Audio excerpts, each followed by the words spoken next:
Creus que és necessari fer vacances? Si necessites fer vacances, és que treballes en alguna cosa on necessites fer una pausa.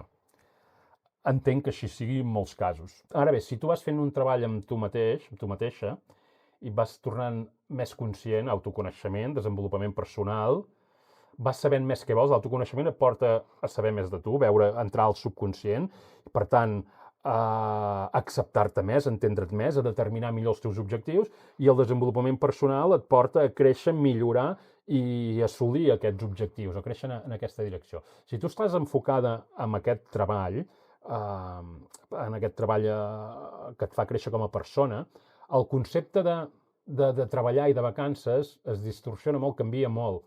Sí? Llavors, vas trobant l'equilibri. Igual sentiràs que has de marxar 2 dies a la platja o a la muntanya, fes-ho, però realment són vacances, no, m'ho demana el cos, m'ho demana la ment, però treballar 11 mesos i un mes de vacances, o treballar 5 dies i 2 dies de festa, amb que el dissabte al vespre necessito sortir, beure vi o sortir de marxa i emborratxar-me, i el diumenge ja estic pensant en la feina i ja m'estic posant nerviós, està dominat per les coses externes, per aquest sistema corrupte. Crec que ho deia Krishnamurti, està ben adaptat a un sistema profundament malalt, és un indicador d'estar adormit i de no estar equilibrat. Sí? Llavors, treballar i vacances és algo, crec que, del sistema. Hem d'anar trobant cada un la nostra manera de funcionar.